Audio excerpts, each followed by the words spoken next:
마가복음 2장 1절부터 12절까지 우리 한 번만 다시 또 봉독하겠습니다. 저부터 읽겠습니다. 수일 후에 예수께서 다시 가버나움에 들어가시니 집에 계시다는 소문이 들린지라 많은 사람이 모여서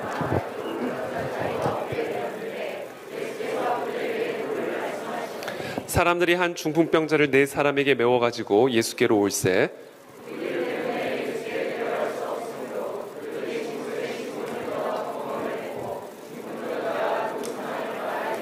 예수께서 그들의 믿음을 보시고 중풍병자에게 이르시되 작은 자야 네 죄사함을 받았느니라 하시니 어떤 서기관들이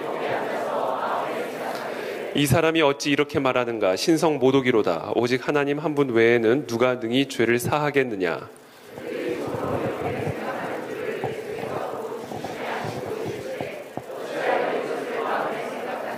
중풍병자에게 네 죄사함을 받았느니라 하는 말과 일어나 네 상을 가지고 걸어가라 하는 말 중에서 어느 것이 쉽겠느냐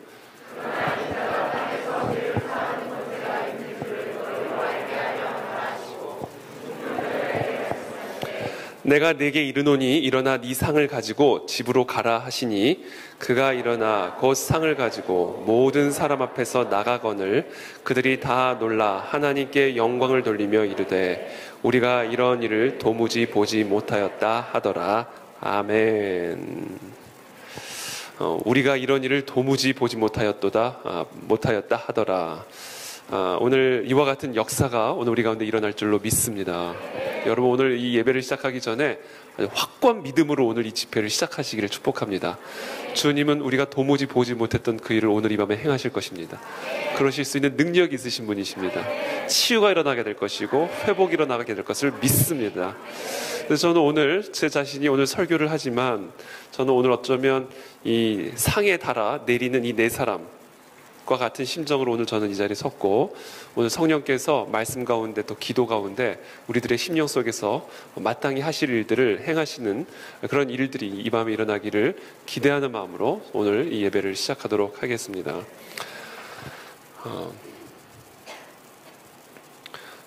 이 중풍병자를 데리고 나온 이 4명의 사람들은 어떤 기대를 가지고 지붕을 뚫었을까? 이 지붕을 뚫는다는 것은 보통 절박함, 보통 간절함이 없으면 할 수 없는 일이죠.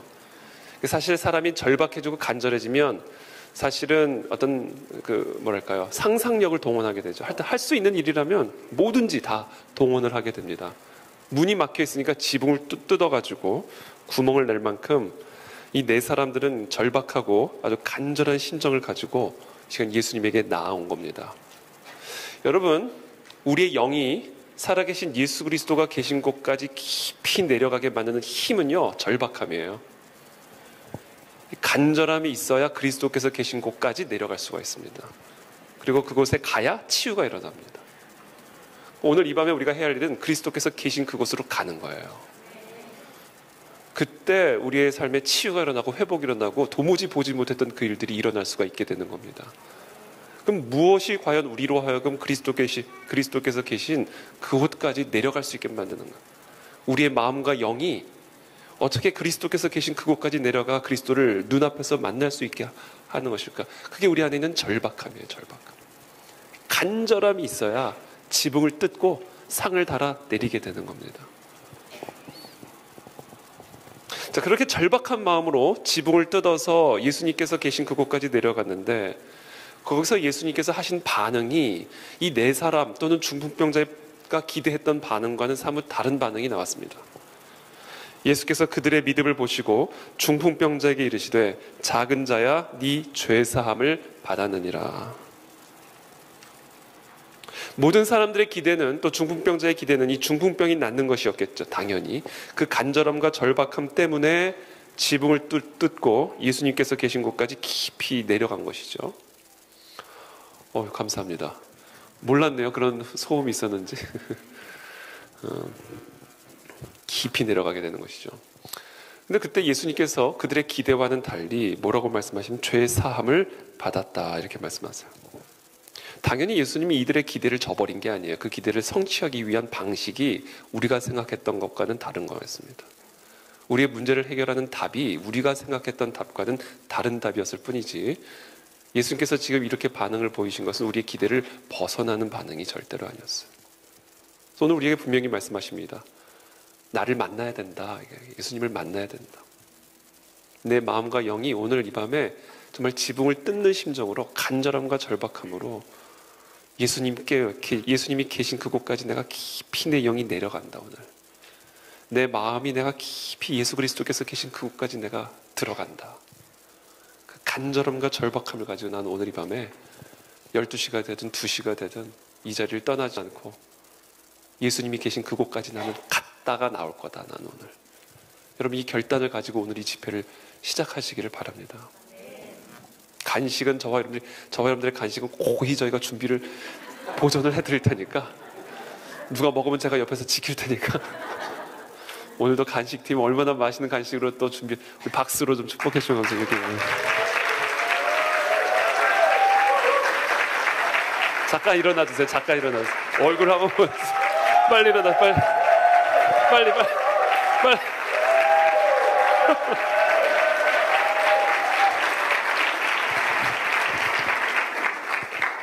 그래서 간식 걱정하지 마시고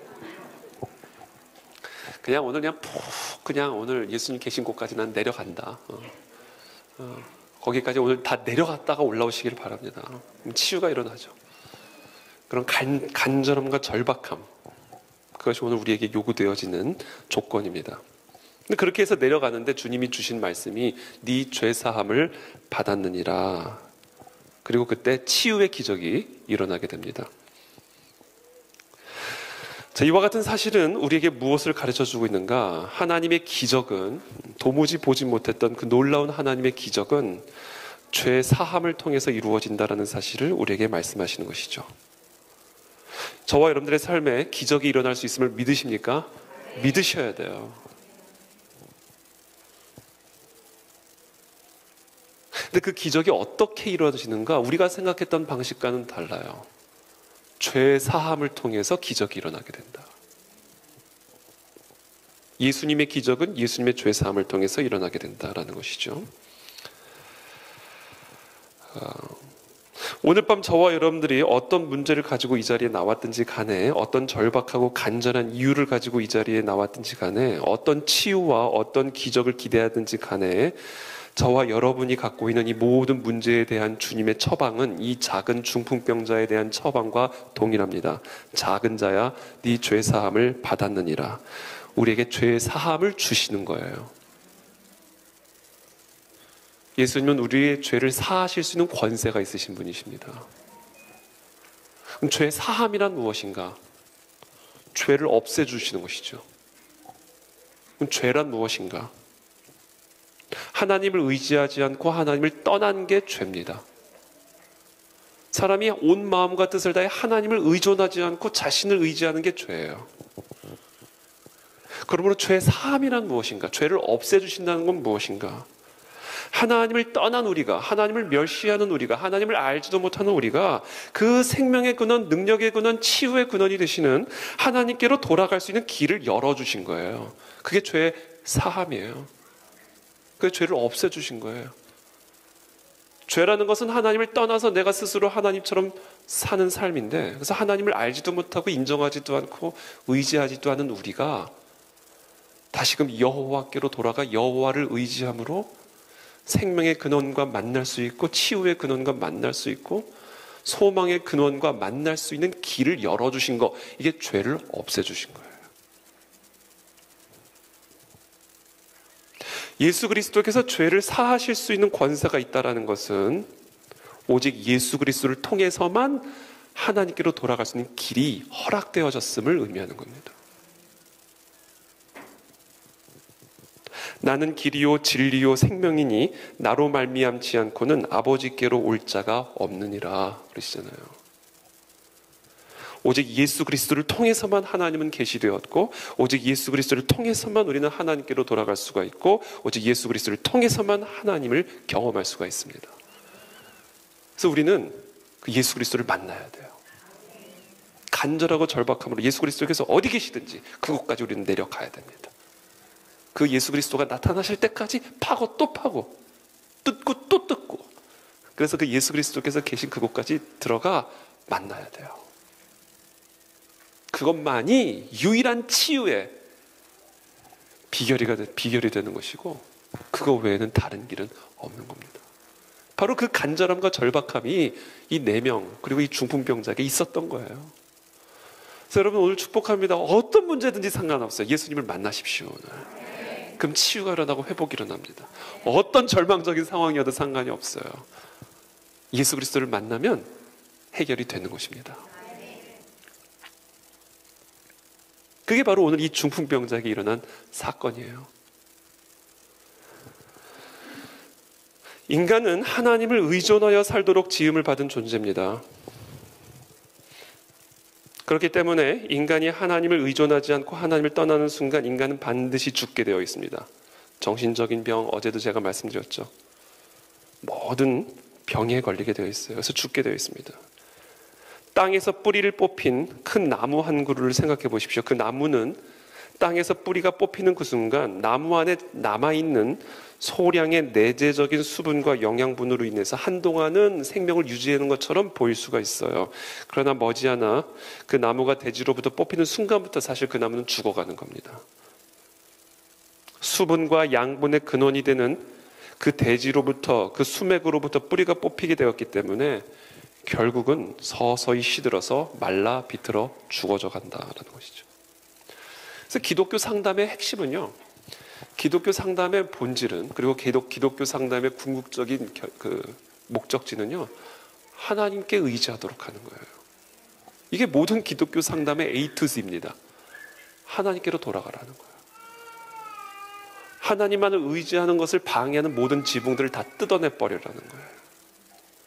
파고 또 파고 또 파고 들어가라는 거예요. 하나님이 계신 그 자리까지, 그리스도께서 계신 그 자리까지. 이게 기독교 상담의 핵심이에요. 그래서 저와 여러분들이 혹시 저에게 기독교 상담을 원하셔서 오신다 해도 저는 결국은 다 듣고 기도합시다. 다 얘기를 듣고 새벽 기도 나오십시오. 하나님을 의지하는 것이 모든 기독교 상담의 결론이에요. 왜냐하면 모든 문제가 하나님을 떠난 것에서부터 시작이 된 것이, 하나님을 의지하지 않고 자기를 의지하니까 모든 문제들이 시작이 되는 것이잖아요.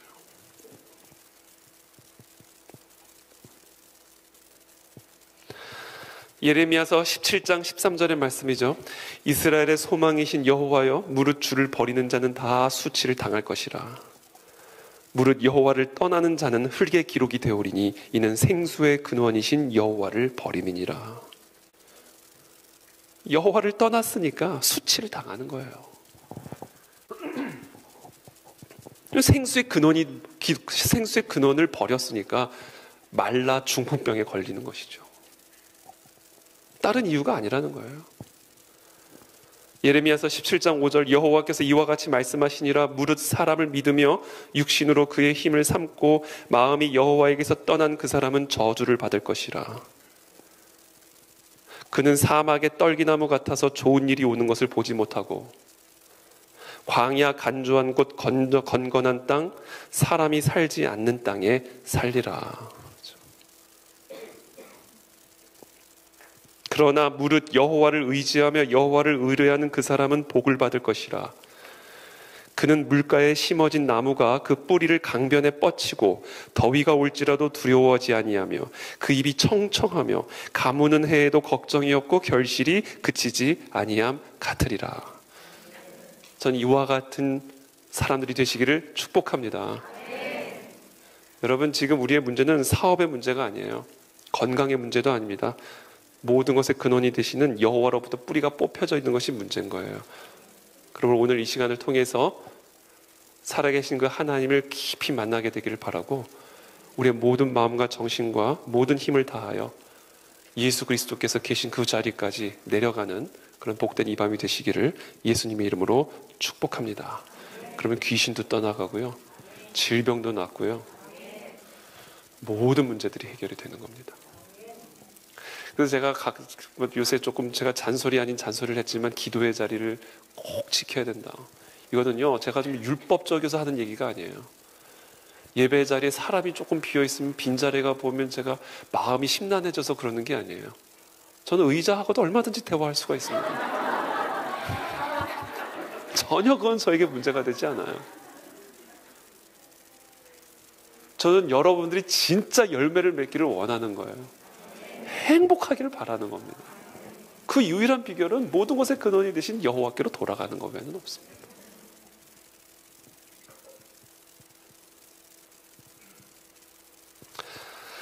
이 마른 뼈의 환상이 있죠. 에스겔서 37장에 보면 거기에 이제 마른 뼈 환상이 나옵니다. 하나님의 백성 이스라엘 백성들이 마른 뼈가 돼버린 거예요. 그래요. 하나님의 백성이랄지라도 하나님을 떠나면 마른 뼈가 돼버립니다.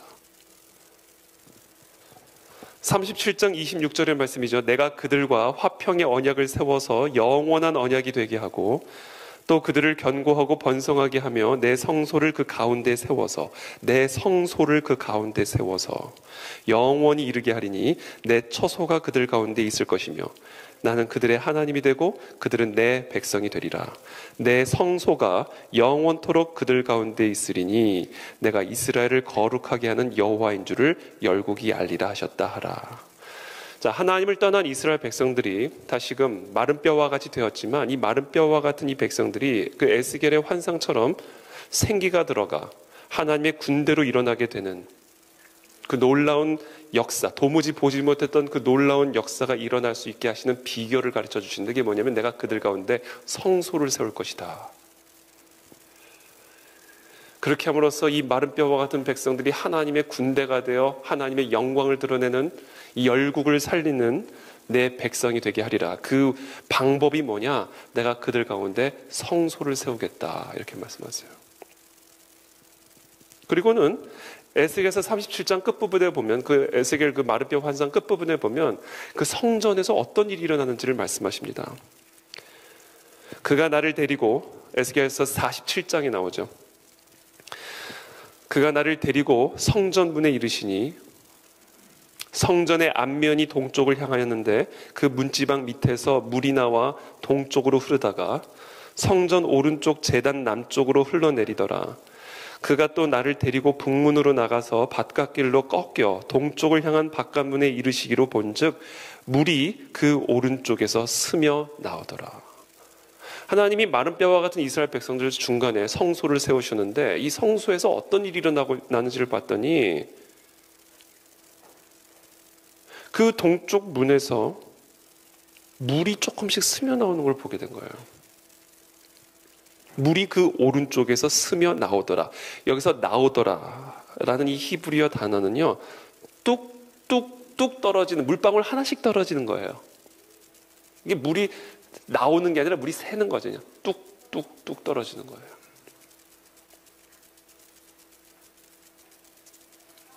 이처럼 에스겔이 봤던 그 성소에서 흘러나오는 생수, 물은 아주 하찮게 보일 만큼 적게 시시하게 흘러내려왔던 뚝뚝뚝 떨어지는 물방울에 불과했습니다. 그런데 그렇게 작은 물방울로 시작된 그 물이 에스겔의 발목에 오르더니 좀 이따 보니까 허리에 오르게 되더니 그 다음에 더 이상 건널 수가 없을 만큼 완전히 잠겨버리는 생수의 강이 되기 시작하는 거예요. 이게 어디서부터 나왔다고요? 성전에서부터 흘러나왔다. 에스겔서 47장 3절부터 5절까지의 말씀입니다. 그 사람이 손에 줄을 잡고 동쪽으로 나아가며 천척을 측량한 후에 내게 그 물을 건너게 하시니 물의 발목에 오르더니 다시 천척을 측량하고 내게 물을 건너게 하시니 물이 무릎에 오르고 다시 천척을 측량하고 내게 물을 건너게 하시니 물이 허리에 오르고 다시 천척을 측량하시니 물이 내가 건너지 못할 강이 된지라. 그 물이 가득하여 헤엄칠 만한 물이요 사람이 능히 건너지 못할 강이더라. 뚝뚝뚝 떨어지던 물이요 발목에 차더니 무릎에 차더니 허리에 차더니 이제 더 이상 건널 수 없는 어마어마한 강이 돼버린 거예요. 그리고 그렇게 충만해진 생수의 강이 아라바로 흘러내려갑니다. 에스겔서 47장 8절이에요. 그가 내게 이르시되 이 물이 동쪽으로 향하여 흘러 아라바로 내려가서 바다에 이르리니 이 흘러내리는 물로 그 바다의 물이 되살아나리라. 성전에서 뚝뚝뚝 떨어지는 보잘것없었던 그 물방울이요, 어마어마한 생수의 강이 돼가지고 그것이 아라바로 내려가게 되는데, 이 아라바라는 것은 광야를 의미합니다.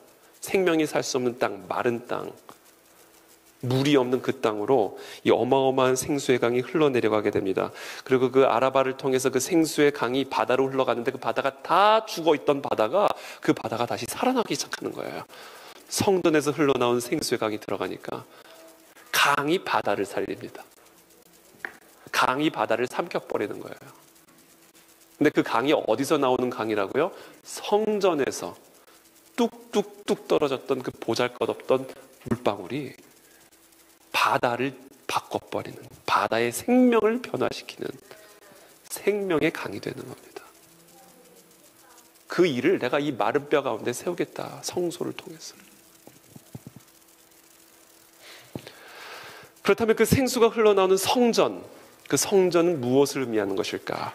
예수 그리스도를 의미합니다. 요한복음 2장 19절부터 21절까지의 말씀입니다. 예수께서 대답하여 가라사대 너희가 이 성전을 헐라. 내가 사흘 동안에 일으키리라. 유대인들이 가로되 이 성전은 46년 동안에 지었거늘 네가 3일 동안에 일으키겠느뇨 하더라. 그러나 예수는 성전된 자기 육체를 가리켜 말씀하신 것이라. 이 에스겔이 본 이 환상은, 이 환상 속에서 본 성소와 성전은 바로 예수 그리스도를 의미하는 거예요. 그것을 예수님이 설명해 주시는 겁니다. 그 성소, 성전, 그거 나야. 내 육체를 가리키는 거예요. 자, 결국 무슨 얘기입니까? 이 에스겔의 환상이 우리에게 보여주는 메시지, 가르쳐 주시는 메시지가 뭡니까? 마른 뼈와 같은 우리를, 하나님을 떠났고 하나님을 거역하고 하나님을 인정하지 않고 하나님을 모르고 하나님을 의지하지도 않아 마른 뼈와 같은 중풍병자가 된 우리들을 다시 살리시고 치유하시는 그 하나님의 생수는 바로 예수 그리스도라고 하는 성전을 통해서 우리에게 흘러내려온다, 흘러들어온다. 수가성의 사마리아 여인을 예수님이 만나시죠. 예수님께서 길을 가시다가 피곤해서 우물 곁에 앉아 계셨습니다. 그때 마침 사마리아 여자 한 사람이 물을 기르러 오자 예수님께서 물을 좀 달라고 요청합니다. 그때 사마리아 여자가 이상히 여겨서 어찌 당신은 유대인으로서 이 사마리아인에게 물을 달라 요청합니까? 그때 예수님께서 이렇게 대답하여 이르시되 네가 만일 하나님의 선물과 또 네게 물 좀 달라는 이가 누구인 줄을 알았더라면 네가 그에게 구하였을 것이요 그가 생수를 네게 주었으리라. 무지예요, 무지. 하나님의 선물을 몰랐던 거예요, 이 여인이. 그리고 지금 이 여인에게 물을 좀 달라고 했던 이 분이 어떤 분인지를 알았다라면 너는 오히려 나에게 물을 달라고 요청했을 것이다. 여기서 말씀하시는 하나님의 선물은 하나님의 생수를 의미합니다. 그게 하나님이 지금 우리에게 주고 싶으셔서 안달이 나신 선물이에요. 하나님의 생수. 그리고 네게 물 좀 달라 하는 그분은 바로 하나님의 아들 예수 그리스도를 의미하죠. 바로 이 사실을 이 여인이 알았더라면 당연히 이 여인은 그 예수 그리스도에게 생수를 요구했을 것이고 예수님은 그 생수를 이 여인에게 주셨을 것입니다. 저는 오늘 이 수가성 사마리아 여인과 같은 무지함들이 떠나가게 되기를 축복합니다. 왜 우리가 이 자리에 모였습니까? 예수 그리스도께서는 우리에게 하나님의 선물을 주시기를 원하시는 분이세요. 그리고 그 선물은 하나님의 생수입니다. 우리를 살리는 생수. 바로 예수 그리스도께서는 오늘 그 선물을 우리에게 부어주기를 원하시는 거예요.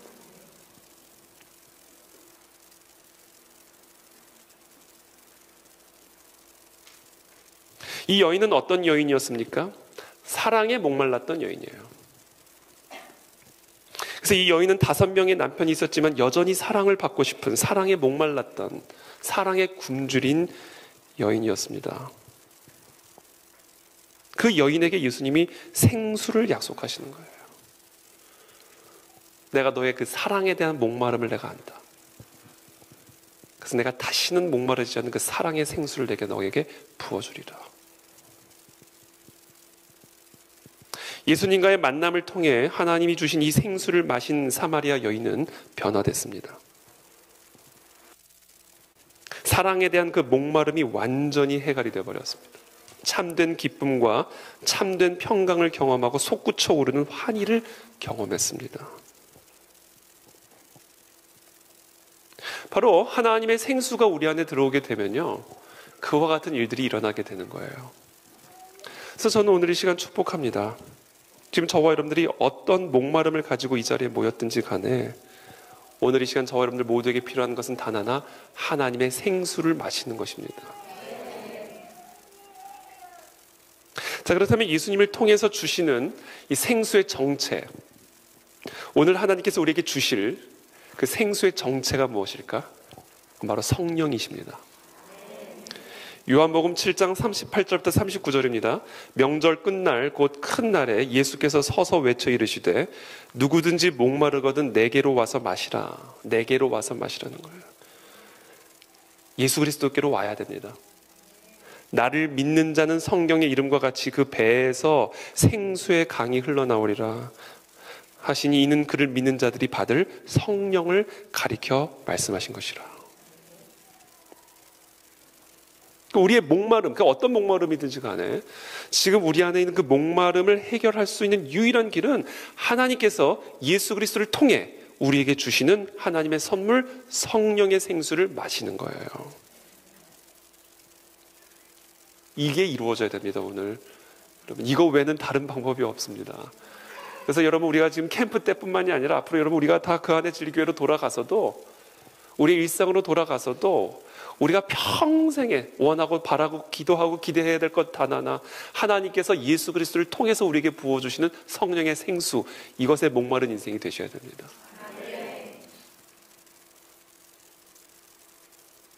저와 여러분들한테 그와 같은 목마름이 있으십니까? 치유에 목마르십니까? 사랑에 목마르십니까? 소망에 목마르십니까? 어떤 것에 목마르든 우리 모두는 오늘 이 시간 지붕을 뚫어서라도 예수 그리스도께로 내려가야 됩니다. 예수 그리스도에게만 그것을 주실 수 있는 권세가 있기 때문에 그렇습니다.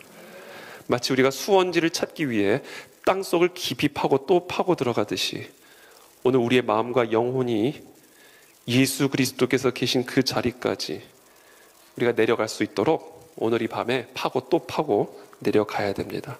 지붕이 있으면 지붕을 뜯어내야 됩니다. 벽이 있으면 벽을 허물어야 됩니다. 안반을 만났으면 그 안반을 부셔버려야 됩니다. 저는 산행을 가끔씩 하는데 산에 올라갔다가 갑자기 화장실이 급해졌어요. 산에 거의 끝까지 올라가는데 이제 내려오는데 화장실이 급한 거예요. 화장실 급한 사람이 화장실 찾는 마음.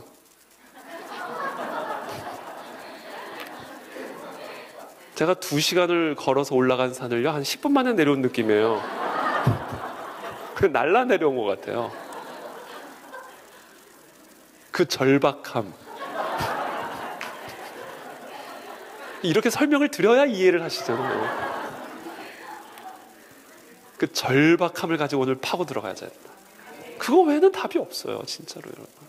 무슨 답을 찾습니까?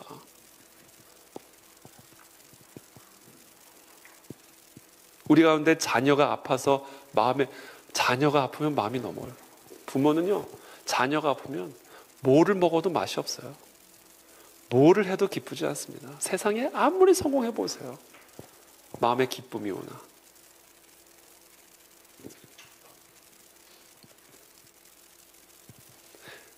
그러니까 부모에게 있어서 자녀가 아픈 것보다 더 절망적이고 더 고통스러운 일은 없어요. 그런 절망이라 할지라도 답은 하나야. 성령의 생수를 마시면 돼요. 성령의 생수를 마시면 됩니다.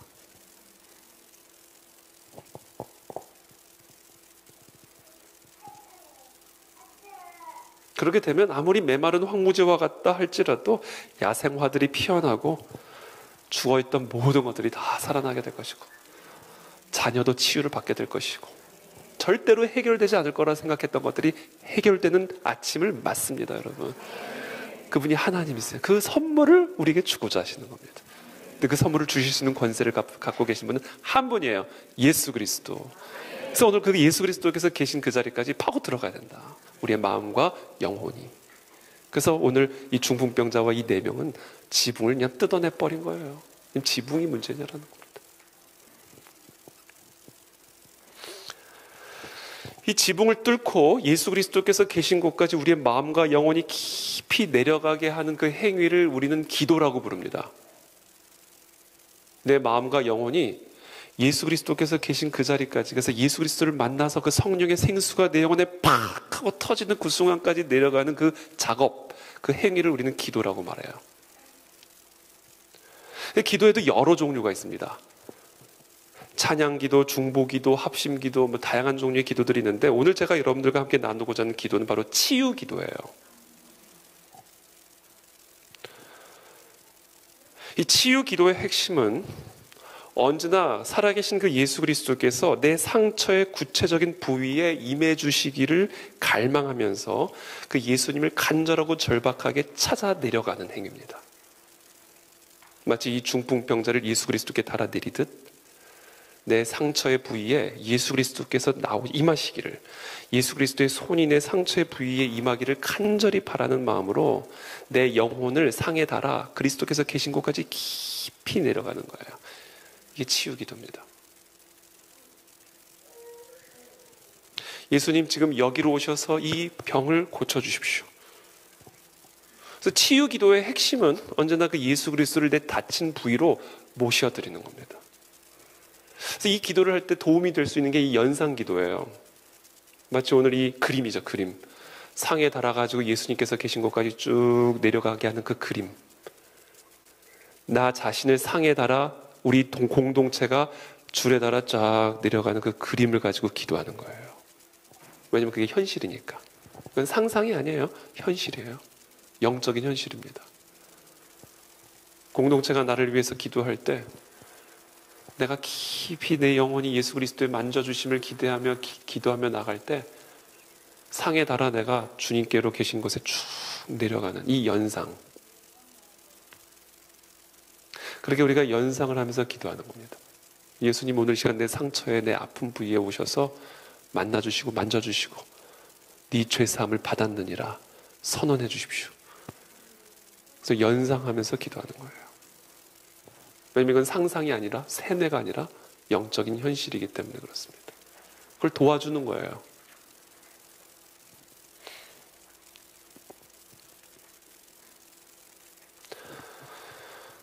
속사람의 상처이든 겉사람의 상처이든 내면의 질병이든 육체적인 질병이든 이 상처가 치유가 되지 않으면 병이 깊어집니다.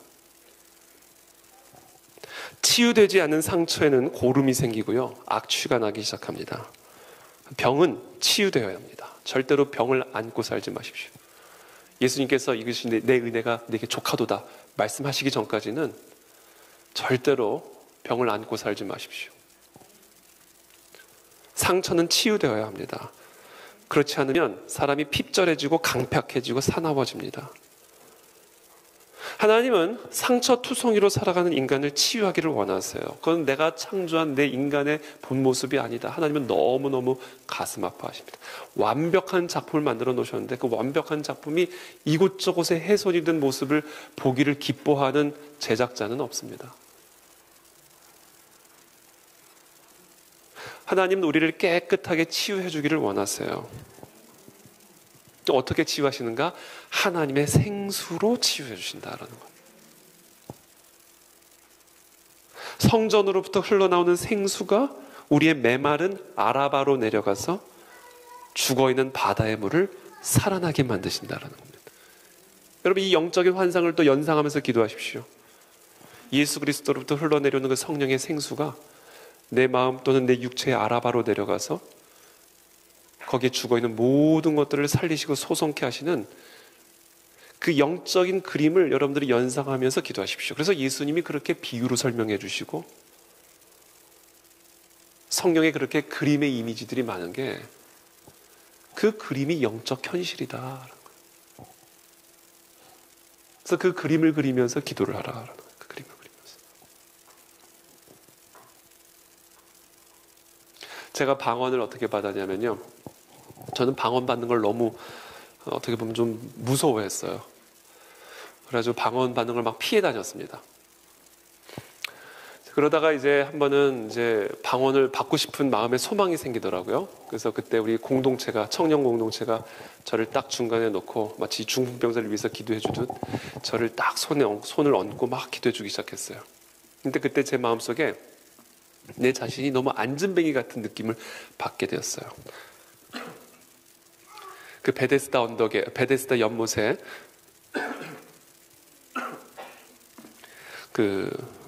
앉아 있었던 그 안진뱅이 같은 심정이었어요. 딱 그 그림이 나오더라고요. 그래서 제가 막 우리 청년들이 저에게 막 손을 얹고 기도를 해줄 때 주님께 제가 기도했어요. 그 안진뱅이를 연상하면서 주님, 저는 안진뱅입니다. 그러나 내가 예수 그리스도의 이름을 의지하여 이제 일어납니다. 일어납니다. 일어납니다. 일어납니다. 다다다다다다다가 나온 거예요.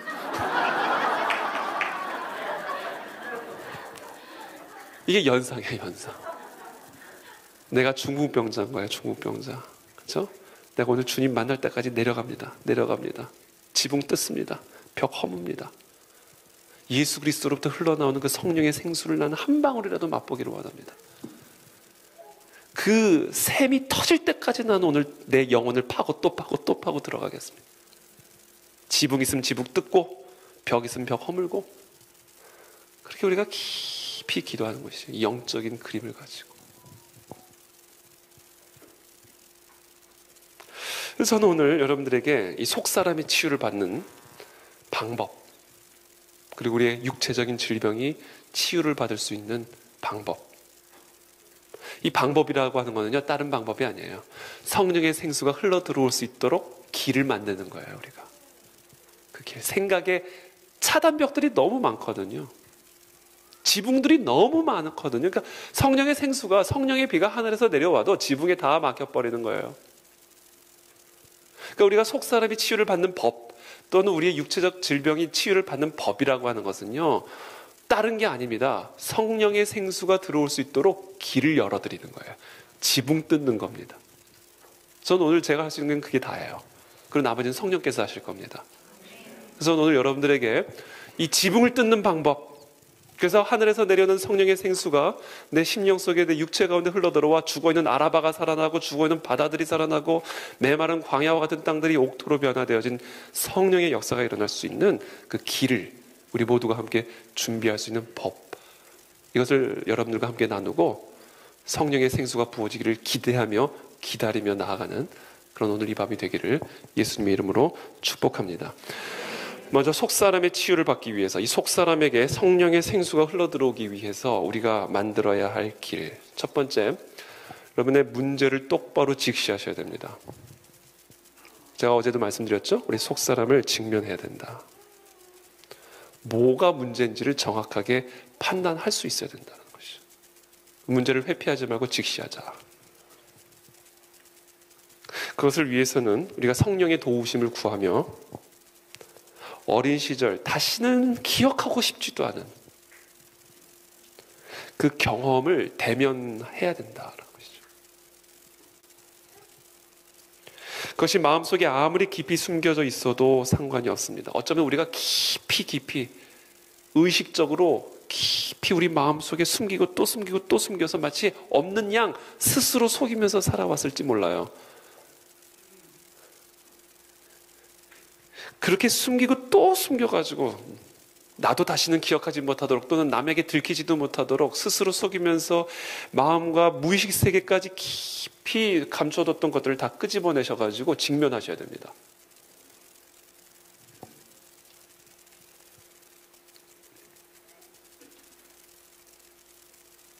그리고 가급적 가능하다면, 아니 꼭 믿을 만한 공동체와 나누는 게 중요합니다. 왜냐면 오늘 제가 오전에도 말씀드린 것처럼 그들의 믿음을 보시고 우리의 중풍병을 치유해 주시기 때문에 그래요. 내 병은 내가 못 고칩니다. 공동체의 도움이 반드시 필요합니다. 그래서 그 문제를 똑바로 직시하고 그 문제를 공동체와 나누십시오. 드러내십시오. 빛 가운데 드러내십시오. 그래서 성도님들, 순장님들, 목사님, 나의 이 문제를 해결받을 수 있도록 기도 좀 해주십시오. 언제든지 찾아오세요. 제가 안수 기도 해드릴게요. 언제든지 찾아오십시오.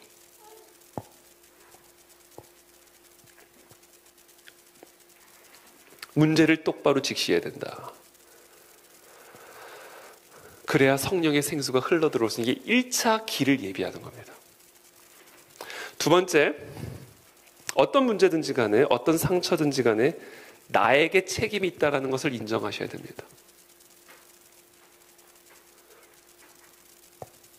내면의 상처를 깊이 갖고 있는 사람들일수록 죄송합니다. 남에게 그 책임을 지우려고 하는, 남에게 책임을 부과하려고 하는 그런 성향을 갖죠. 그 사람이 나에게 이렇게 했기 때문에 내가 그렇게 할 수밖에 없었다. 나는 희생양이다. 내게 무슨 일이 있었는지 당신은 상상도 못할 것이다. 사실일지 모르고 또 사실이겠죠. 그러나 중요한 것은 그것에 대한 우리의 반응은 미워하는 것이었고 복수하는 것이었고 원망하는 것이었다라는 거예요. 그 부분에 대한 우리의 책임이 있다라는 겁니다. 마치 인생이라고 하는 것은 배틀로 짜여진 복잡한 무늬가 있는 융단과 같다라고 말할 수가 있어요. 유전적인 요소, 환경적인 요소, 어렸을 때의 경험, 부모로부터 받은 영향, 선생님으로부터 받은 영향, 친구로부터 받은 영향, 인생에 경험한 다양한 장애물들, 위기들, 이 모든 것들이요 배틀의 씨줄이 되고 그 위를 저와 여러분들의 반응이라고 하는 날줄로서 왔다 갔다 하면서 융단의 구조가 만들어지게 되는 거예요. 아무리 상대방이 나에게 해를 끼쳤다 할지라도 우리는 우리가 취한 행동에 대한 책임이 있습니다. 그러므로 그 누군가가 나에게 어떤 해를 끼쳤다 할지라도 그것에 대한 나의 반응에 대한 책임을 내가 지기 전까지는 나는 이 상처의 문제를 해결할 수가 없습니다. 그러므로 오늘 이 시간 그 누군가가 나에게 어떤 고통과 아픔과 상처를 주었다 할지라도 그것에 대한 나의 반응에 대한 책임을 인정하시기를 바랍니다. 그래, 그 사람이 나에게 그렇게 했지만 내가 그 사람을 미워했다. 그래, 그 사람이 정말 나에게 못할 짓을 했지만 나는 그래서 그 사람에게 복수하고 싶었고 원망하고 있었고 그 미움과 분노가 내 삶의 동력이 되었다. 이 부분에 대해서 내가 책임이 있다라는 것을 솔직하게 인정하셔야 됩니다. 그게 사실은 우리를 더 악화시킨 것이고 우리의 병세를 더 심각하게 만든 것이거든요.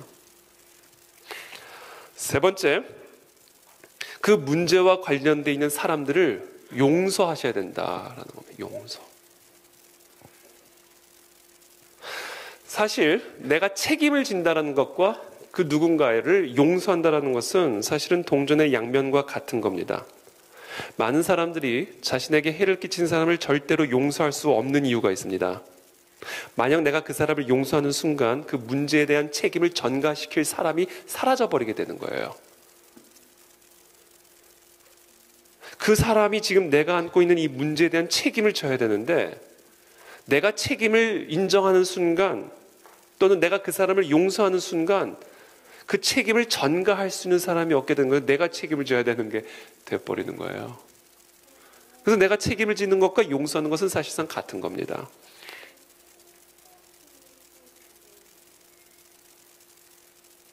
그래서 예수님께서도 우리가 진짜 누군가를 용서하기 전까지는 우리가 고침을 받을 수 없다는 사실을 분명하게 말씀하셨어요.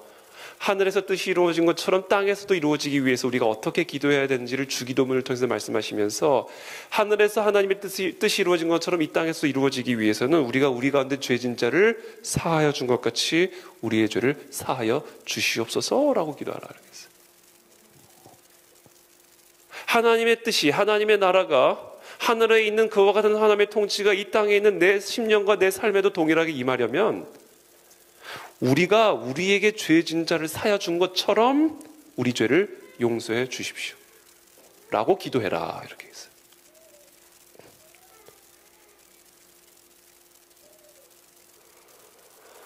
그냥 우리 죄를 용서해 주십시오가 아니에요. 이렇게 기도해야 된다는 거예요.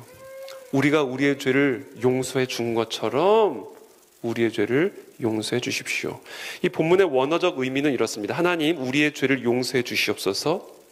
그와 동시에 우리도 우리에게 죄 지은 자를 용서하겠나이다. 나의 죄에 대한 용서를 청원함과 동시에 나에게 죄 지은 자를 용서하겠다라는 서약을 동시에 하라 이거예요. 청원을 하려면 서약을 해야 된다. 그래야 하늘에서 하나님의 뜻이 이루어진 것처럼 이 땅에서도 하나님의 뜻이 이루어질 수가 있다. 용서는 성령의 생수가 우리의 심령 속에 들어오기 위한 길을 예비하는 겁니다. 용서가 이루어지기 전에는 그 길이 열리지가 않습니다. 그러므로 저와 여러분들의 마음 안에 어떤 상처와 어떤 고통과 어떤 마음의 병이 있든지 간에 그것을 야기한 그 누군가를 오늘 이 밤에 용서하시기를 바랍니다. 용서하셔야 돼요. 그때 성령의 생수가 하늘에서부터 우리 심령에 흘러들어올 수가 있습니다. 네 번째, 그 다음엔 여러분 자신을 용서하셔야 됩니다.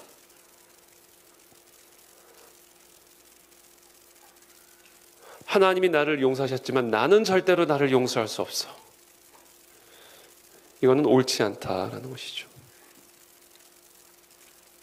코리 텐붐 여사가 이런 말을 했습니다. 하나님께서는 우리의 죄를 바다 깊은 곳에 던지시고 강둑에다가 낚시 금지라는 팻말을 꽂아두신다. 하나님께서 용서해 주시고 잊어버린 것을 우리가 다시 물밑으로부터 끄집어낼 권한이 금지되어 있다는 거예요. 이건 금지예요, 금지. 그러므로 이제 우리가 예수 그리스도께서 우리를 용서하신 그 용서를 저와 여러분들이 누린다면 이젠 여러분들이 여러분들을 용서하셔야 됩니다. 여러분들 이렇게 안아주세요. 안아주세요. 이렇게.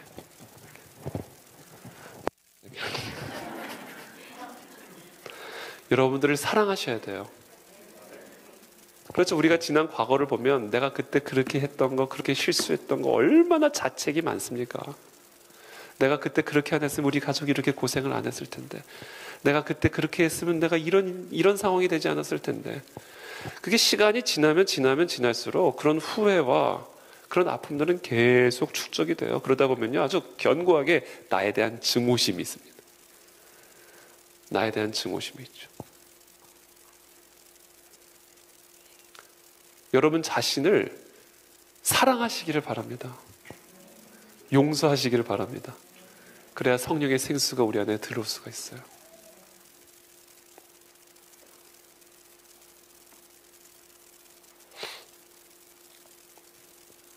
다섯 번째,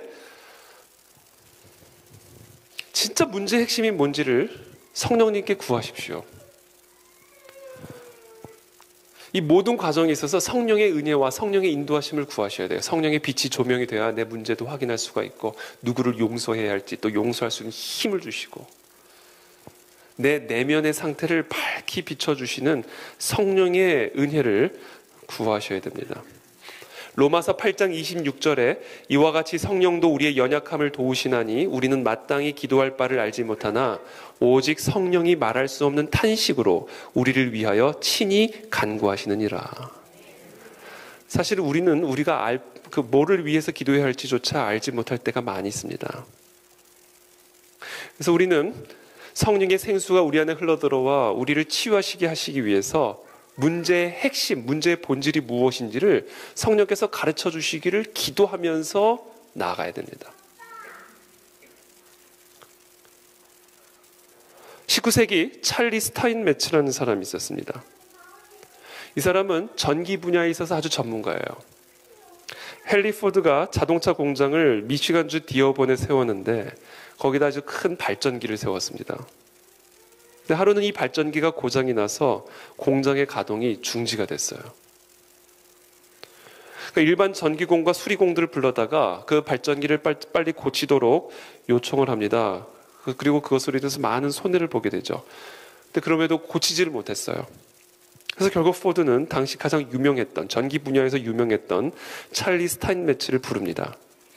이 전기 분야의 거의 천재와 같은, 헨리 포드와 같은 그런 인물이었는데 이 사람이 제대로 일을 하는 것처럼 보이지도 않아요. 망치로 발전기 이런 이곳저곳 한 번씩 두드려 보더니 한번 틀어보라는 거예요. 틀어봤더니 발전기가 정상적으로 돌아오게 됐습니다. 며칠 후에 헨리 포드는 이 스타인메츠로부터 청구서를 받았어요. $10,000의 청구서를 받았어요. $10,000. 당시 $10,000라면 뭐 어마어마한 돈이었겠죠.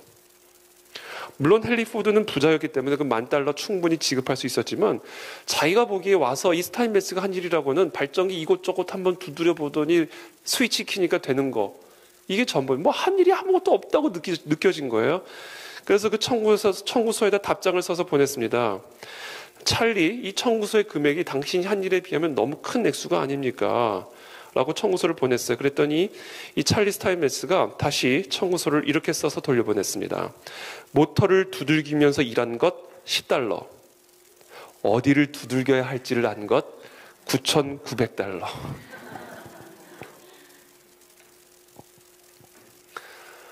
성령님이 아십니다, 여러분. 어디를 두드려야 할지를 성령님이 아세요. 그 성령님의 인도하심과 도우심이 절대적입니다. 그래서 오늘 축복합니다. 성령께서 우리 사랑하는 성도님 모든 심령 속을 두들겨 주셔서 어디를 붙들고 기도해야 할지를 가르쳐 주십시오.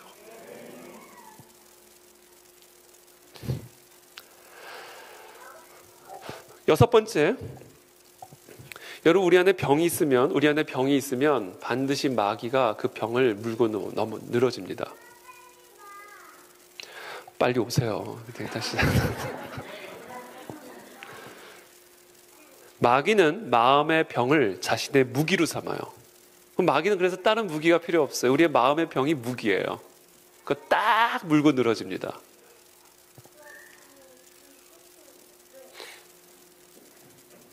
파리가 쓰레기에 모여들듯 이 악한 영들은 우리의 마음의 병이라고 하는 이 문제에 들러붙어 있습니다.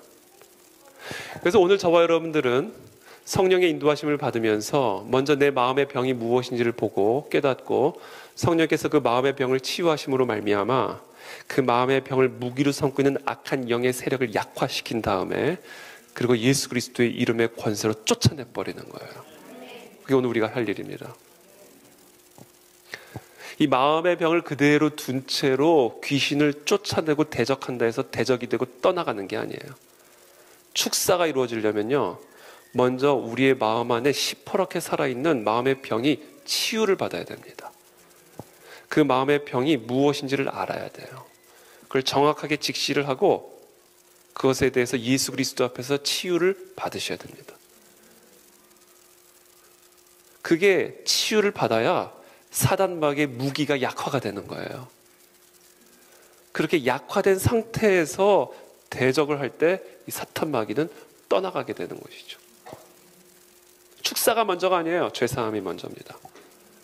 마음의 병이 치유를 받는 것이 먼저입니다.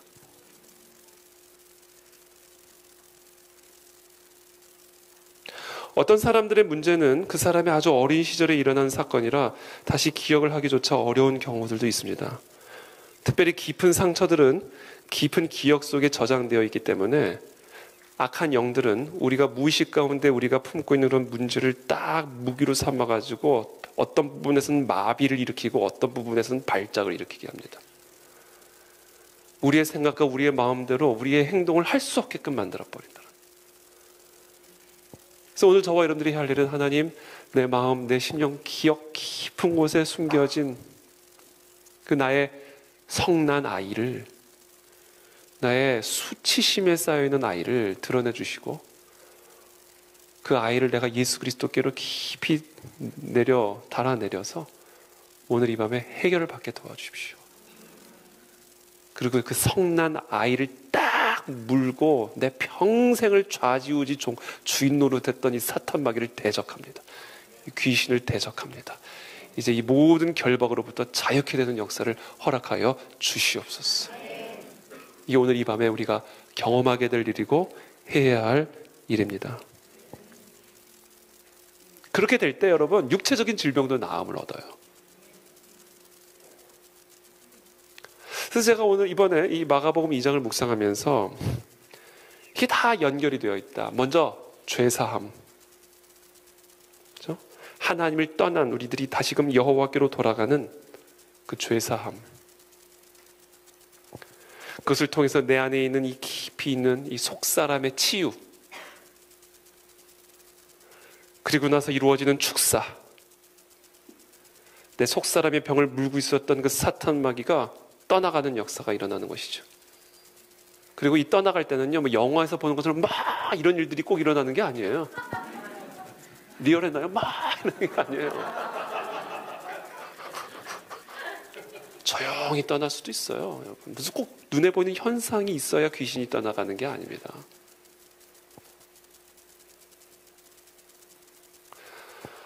떠나가는 역사가 일어나죠. 그때 질병도 나음을 얻고 치유를 받게 되는 거예요. 이게 다 연결이 되어 있는 프로세스예요. 연결이 되어 있는 프로세스. 그래서 오늘 우리는 그 단계 하나하나를 하면서 성령께서 오늘 우리를 만져주시고 치유해 주시기를 기도하고 축복합니다. 자, 그럼 이제 우리가 겉사람을 위한 치유의 기도로 한번 넘어가 볼게요. 어떻게 하면 이 겉사람의 질병을 치유받기 위한 길을 예비할 수 있는가? 1단계입니다. 치료가 필요한 신체 부위를 성별하십시오. 그 신체 부위가 어디든지 간에 오늘 이 밤에 치유가 필요한 부분을 거룩하게 구별하십시오. 저는 종종 이야기를 하죠. 내가 거룩하니 너희도 거룩할지어다. 그래야 전선이 연결이 돼서 하나님의 생명수가 흘러가는 길을 만들어줄 수가 있습니다. 그래서 내 아픈 부위에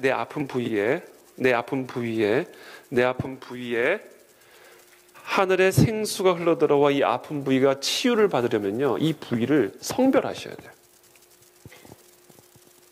우리의 육체를 성별하셔야 된다. 담배 끊으시기를 축복합니다. 술을 끊기를 축복합니다. 입에 거친 말들을 끊어내시기를 바랍니다. 우리의 육체를 거룩하게 성별하시기를 바랍니다. 그때 하나님의 성령의 생수가 우리의 아픈 부위 육체 가운데 임하여 치료가 임하게 되는 거예요.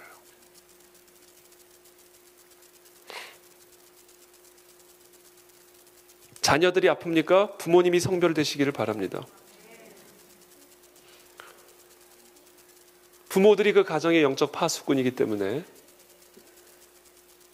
부모가 하나님 앞에 성별하게 세워질 때 하나님의 성령의 생수가 우리 자녀들에게도 흘러내려가는 것이죠.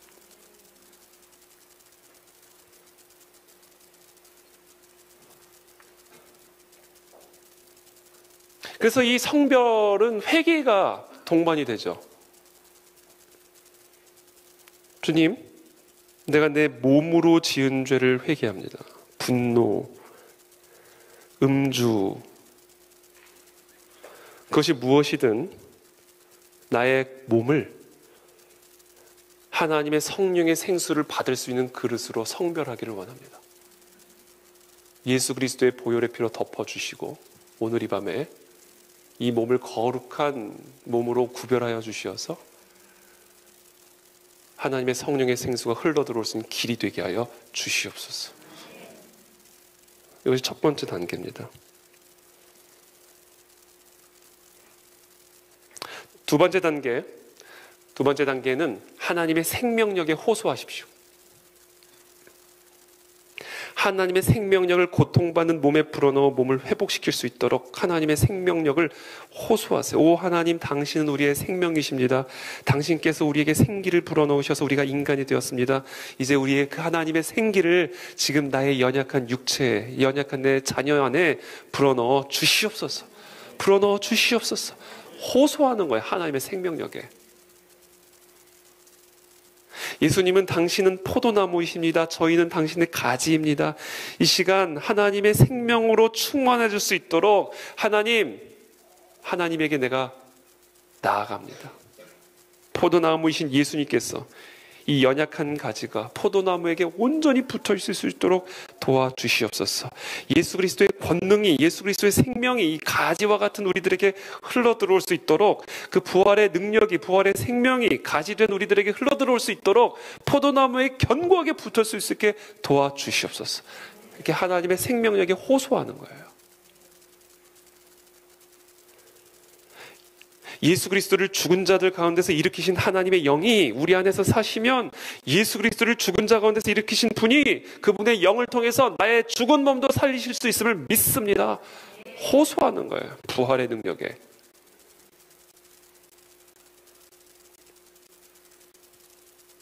특별히 이렇게 호소할 때요, 그냥 안달하지 마세요. 11시쯤이면 치유가 임할까? 한 30분만 더 하면 될까? 시간을 재지 마세요. 그냥 성령 안에 계세요. 그러면 되는 거예요. 뭐 오늘 꼭 치유가 안 일어날 수도 있어요. 그럼 계속 그냥 거하세요.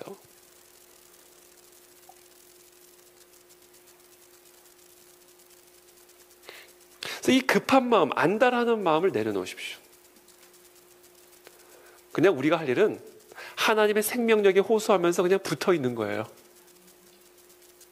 그 붙어 있는 것으로 만족하는 겁니다. 그냥 붙어 있는 것으로 다해요. 붙어 있으면 되는 거니까. 안달할 필요 없습니다. 붙어 있지 않는 게 문제지 붙어 있으면 되는 거예요. 오늘 치유가 안 일어나도 이미 치유가 일어나는 거나 마찬가지고 치유가 일어나게 되어 있습니다. 붙어 있는데요. 붙어 있으면 되는 거죠. 안달하지 마세요. 올해는 아기를 낳아야 되는데 안달하지 마세요. 한 번에 5쌍둥이 주실 수 있어요.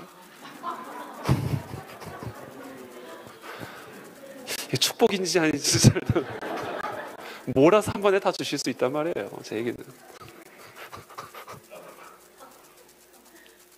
시간도 안달하지 마세요. 딱 하나님의 때가 있는 겁니다.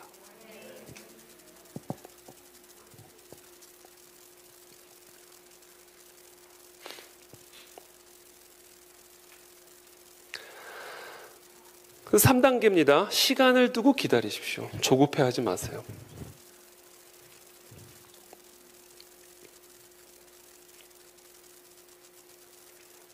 여러분, 바싹 마른 우물을 한번 그려보세요. 이 우물을 채우기 위해 물을 틀었다면 시간이 좀 걸리겠죠. 바짝 마른 우물에 여러분, 물을 트는 순간 갑자기 거기에 물이 채워지겠습니까? 그건 자연의 원리도 아니고 영의 원리도 아니에요. 시간이 당연히 걸리죠. 그래서 조급하게 생각하지 말라는 말씀을 드리는 거예요. 가지가 그냥 포도나무에 붙는 순간 그냥 나무에 열매가 팍팍 맺히는 게 아니란 말이에요. 그건 자연의 원리도 아니고 영적인 원리도 아닙니다. 시간을 충분히 두고 그냥 붙어있고 그 안에 거하는 것이고 그냥 그것 자체로 만족하는 거예요. 그렇게 붙어있으면 어느 순간 때가 되면 싹이 나고 나온 싹이 자라기 시작하고 거기서 열매가 맺히죠. 붙어있는 게 전부란 말이에요. 그래서 붙었다 떨어졌다 그러면 처음부터 다시 시작해야 되잖아요. 그냥 붙어있어야 되잖아요. 붙어있어요. 그러니까 여기에 우리의 모든 정신이 집중이 되어 있어야죠. 그러니까 시간을 조급하게 생각하지 마십시오. 하나님에게는 하루가 1000년 같고 1000년이 하루와 같은 분이시기 때문에 우리의 시간 스케줄에 따라 하나님을 조정하려거나 맞추려고 하지 말고 그냥 하나님 안에 거하는 것. 그래서 기도를 할 때 이렇게 계속해서 기도하세요. 주님, 생명을 주십시오. 치유를 주십시오. 주님의 생명이 내 안에 흘러들어오게 하여 주십시오. 이렇게 짧은 말로 반복적으로 계속 기도하는 거죠. 생명을 주십시오. 기쁨을 주십시오. 성령의 생수가 내 메마른 우물 같은 내 심령에 계속해서 흘러들어오도록 부어 주옵소서. 그렇게 그냥 계속 수시로 쉬지 않고 호흡처럼 기도하는 겁니다. 이 아픈 부위에 생명이 들어가 치유가 일어나게 도와주십시오. 내 아픈 자녀에게 생명수가 들어가 치유되게 하여 주십시오. 아주 짧게, 그러나 계속.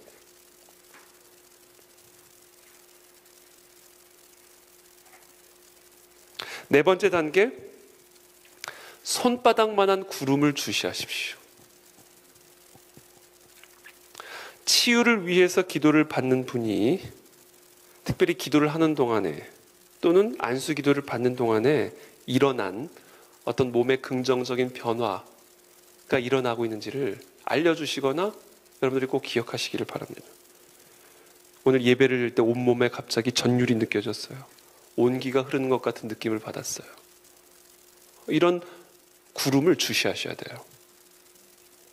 그걸 가볍게 여기지 마십시오. 기도를 하는데 마음에 갑자기 기쁨이 들어왔어요. 이런 것들이 성령의 역사입니다. 갑자기 내 감정이 변화됐습니다.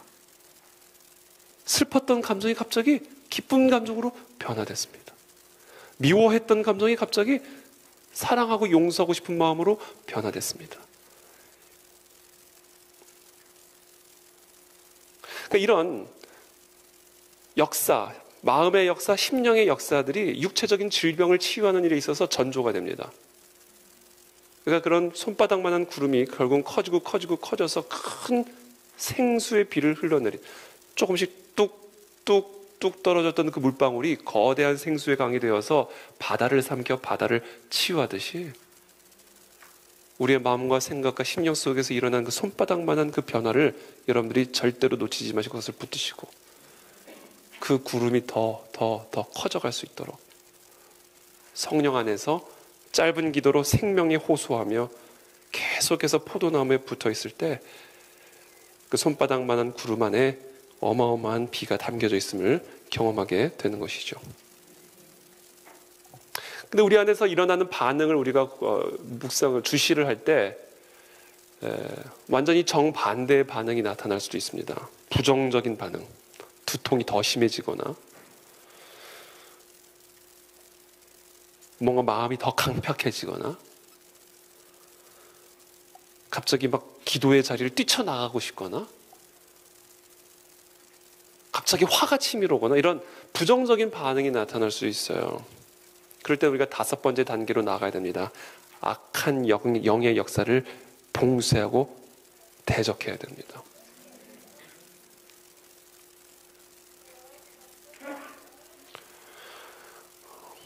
제가 아까도 말씀드렸죠. 우리의 마음의 병에는 언제나 사탄 마귀가 그 마음의 병을 물고 있듯이 육신의 질병도 마귀가 그냥 두고 있잖아요. 그 육신의 질병도 마귀가 딱 물고 있습니다. 자신의 무기로.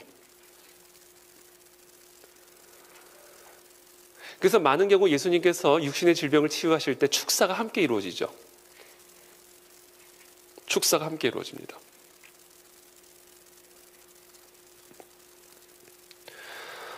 그래서 이런 마음에서 일어나는 그런 부정적인 반응을 절대로 가볍게 여기지 마시고 오늘 피곤해서 저렇게 짜증을 내나 보다 그렇게 생각할 것이 아니라 기도받지 못하도록, 예배 자리에 나가지 못하도록, 찬양의 자리에 나가지 못하도록, 생명의 말씀을 듣는 자리, 생수의 강이 흐르는 그 자리에 나가지 못하도록 끊임없이 감정적인 지붕을 치고 벽을 치고 길을 봉쇄하는 사단 마귀의 역사를 간파하고 대적해야 됩니다.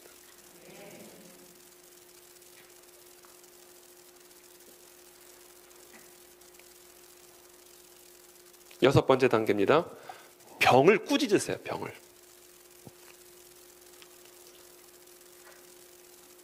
병을 꾸짖으십시오. 오늘 제가 오전에도 말씀을 드렸죠. 이물질이에요. 질병은 이물질입니다. 태초에 에덴 동산에서 사람에게 질병은 없었습니다. 이건 죄로 말미암아 우리 안에 들어온 이물질이에요. 그러니까 이 이물질을 꾸짖어서 내쫓아야 됩니다. 병을 꾸짖으십시오. 떠나갈지어다. 두통은 떠나갈지어다. 모든 우울증들은 떠나갈지어다. 우리 안에 주어진 예수 그리스도의 이름의 권세를 가지고 병을 꾸짖으십시오. 그 권세를 가지고 꾸짖으세요. 제가 예전에 한번 어떤 결혼식에 참여를 했는데 거기 이제 목사님께서 주례를 하시는데 주례를 하다가 이 앞에서 따르르릉 전화가 울린 거예요. 핸드폰이. 근데 저 같은 사람은 아유 빨리 전화를 받으세요. 그러죠. 그럼 다시는 오지 마세요. 그러죠. 빨리 받으세요. 그러죠. 근데 그때 그 목사님이 뭐라고 그러셨냐면 말도 안 해. 딱 뭐 제가 다 오금이 저려져가지고 딱 째려보는 거예요. 아주 무섭게. 이분이 얼마나 당황스러워요. 그럼 막 전화기를 막 끄지도 못하고 막 쫙 째려보니까 그게 권위라는 거거든요. 그게 권위라는 거예요. 그런 권위가 우리에게 질병에게 행사할 수가 있습니다, 여러분. 그런 권위를 우리가 귀신에게 행사할 수가 있어요. 예수 그리스도의 이름에 권세가 있기 때문에 그래요.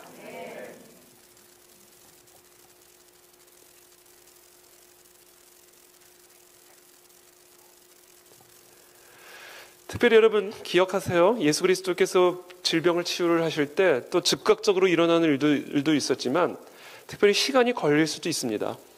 시간이 걸릴 수도 있어요. 오늘 이 밤에 모든 문제가 해결될 거라고 기대하지 마세요. 기대하셔도 좋지만 동시에 그렇지 않더라도 낙심하지 마세요. 시간은 하나님에게 달린 문제. 예수님께서 맹인을 치유하실 때요, 어떤 일이 있으면 눈에 침을 뱉으셨어요.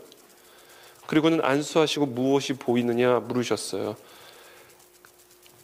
그때 뭐라고 얘기했냐면 나무 같은 것들이 걸어가는 것을 보나이다.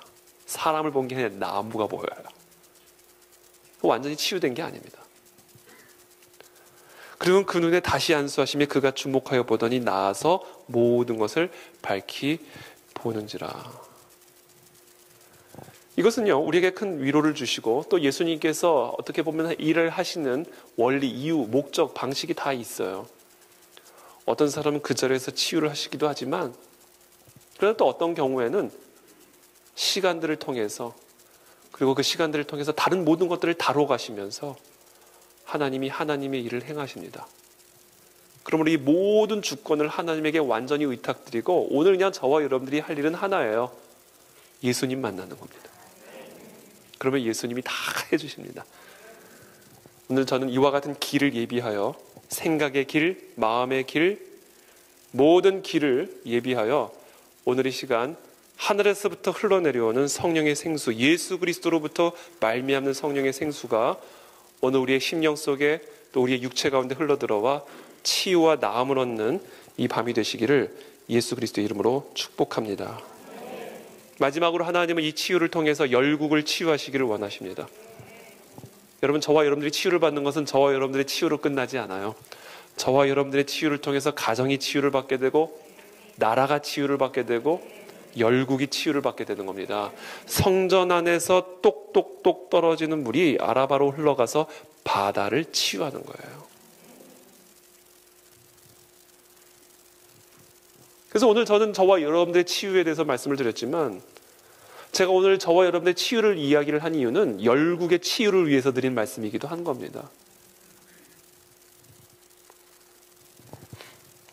에스겔서 47장 8절부터 제가 한번 읽어드리겠습니다. 그가 내게 이르시되 이 물이 동쪽으로 향하여 흘러 아라바로 내려가서 바다에 이르리니 이 흘러내리는 물로 그 바다의 물이 되살아나리라.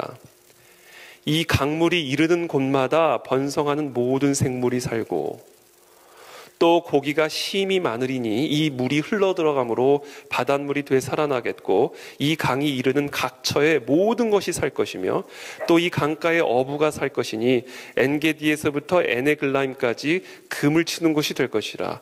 그 고기가 각기 종류를 따라 큰 바다의 고기같이 심이 많으려니와 강 좌우가에는 각종 먹을 과실나무가 자라서 그 잎이 시들지 아니하며 열매가 끊이지 아니하고 달마다 새 열매를 맺으리니 그 물이 성소를 통하여 나옴이라.